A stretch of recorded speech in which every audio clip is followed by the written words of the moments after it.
दोस्तों, अगर आपने गुल्ली बुल्ली और ग्रैनी हॉरर स्टोरी का पहला पार्ट नहीं देखा है तो पहले जाके उसे देख लें, वरना स्टोरी आपके समझ में नहीं आएगी। तो पिछले एपिसोड में आपने देखा कि रॉड गुल्ली और बुल्ली को ग्रैनी के बर्थडे में जाने के लिए मनाने लगता है और थोड़ी देर बाद दोनों मान भी जाते हैं और उसके बाद ग्रैनी के बर्थडे में पहुंच जाते हैं। फिर ग्रैनी के बर्थडे में सभी लोग डांस कर रहे होते हैं कि गुल्ली को सूसू लगने लगती है। जब गुल्ली सूसू करने के लिए जाता है तो एक जॉम्बीज गुल्ली की पीठ में चाकू भोंक देता है और उसे बड़े से गिफ्ट में पैक करके दूसरे वाले कमरे में ले जाता है। और जब काफ़ी देर हो जाती है और गुल्ली वापस नहीं आता तो गुल्ली को ढूंढने के लिए बाथरूम की तरफ जाता है, लेकिन बुल्ली को गुल्ली बाथरूम में नहीं मिलता है।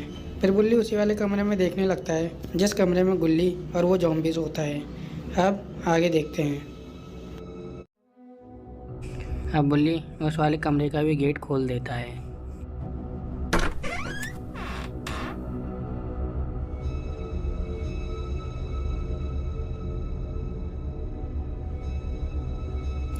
लेकिन इस कमरे में तो ना गुल्ली है ना ही वो शैतान। ये पूरा कमरा तो एकदम खाली पड़ा है। फिर बुल्ली वापस निकल के उस वाले कमरे में जाता है जिस वाले कमरे में सब डांस कर रहे थे।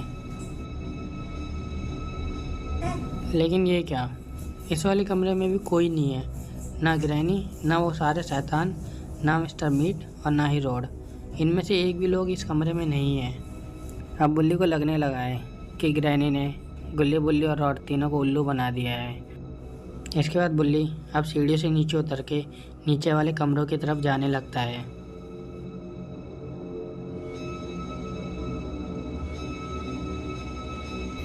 जैसे बुल्ली नीचे की तरफ आता है तो वो देखता है कि मेन वाला गेट हल्का सा खुला हुआ है और जब वो बाहर की तरफ देखता है तो देखता है कि एक गाड़ी में बाकी सारे शैतान बैठकर अपने अपने घर की तरफ निकल गए हैं।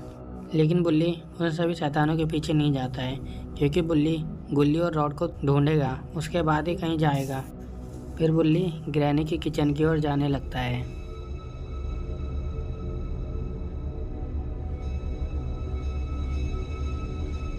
और जब वो ग्रैनी किचन में देखता है तो ग्रैनी की किचन में भी उसे गुल्ली और रॉड नहीं दिखाई देता है। फिर वो वहाँ से बाहर निकल के दूसरे कमरे की तरफ जाने लगता है।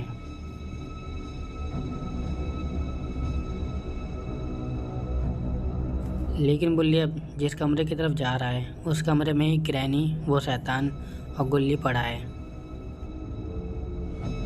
और इस शैतान एक डंडा है और ये डंडा लेके खड़ा है ताकि जैसे ही बुल्ली अंदर आए तो ये शैतान उसको डंडा मार के बेहोश कर दे।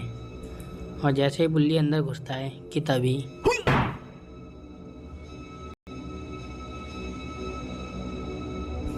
लेकिन बुल्ली जहाँ पे गिरा है यहाँ पे एक चाकू पड़ा है।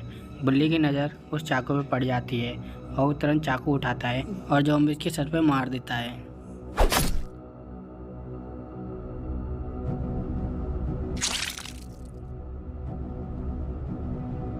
ये चाकू ज़ॉम्बीज़ के सीधे सिर में जाके लगा, जिससे एक ही बार में इस ज़ॉम्बीज़ का काम तमाम हो गया।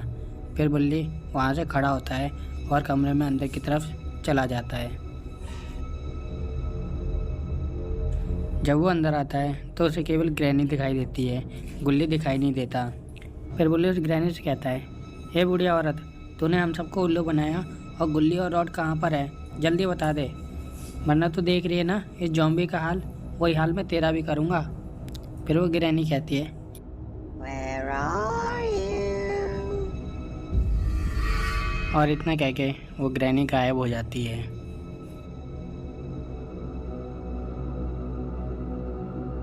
अब बुल्ली इस पूरे घर में अकेला है और ग्रैनी गायब हो चुकी है। अब बुल्ली को अकेले ही सब कुछ करना पड़ेगा और बुल्ली को अकेले ही गुल्ली और रॉड को ढूंढना पड़ेगा। तभी बुल्ली को कुछ आवाज़ सुनाई देती है।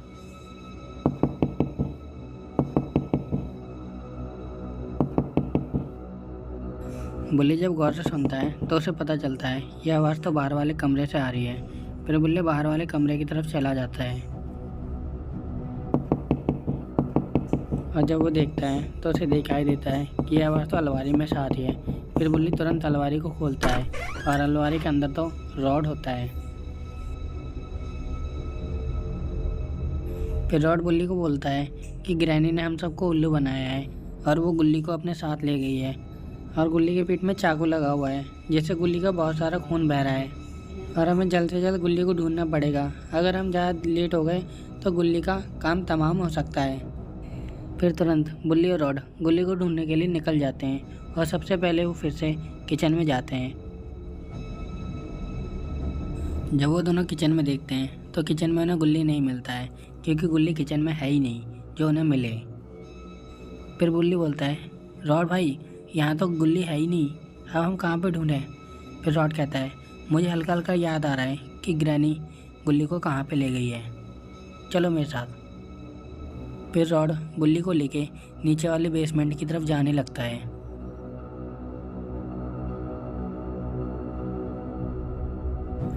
अब रॉड और बुल्ली नीचे वाले बेसमेंट में आ गए हैं। नीचे वाले बेसमेंट में कुछ बेकार लकड़ियाँ पड़ी हैं और कुछ खाली बक्से, और अब ये दोनों पूरे बेसमेंट में चारों तरफ देख रहे हैं।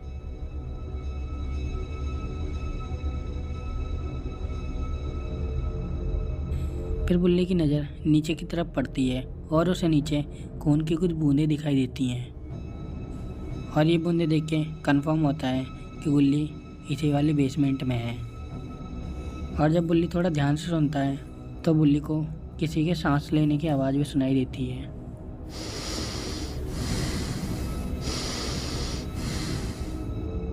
और जब बुल्ली थोड़ा झुक के नीचे देखता है तो उसे गुल्ली वहाँ पे गिरा पड़ा दिखाई देता है और गुल्ली की पीठ में से बहुत सारा खून निकल रहा है।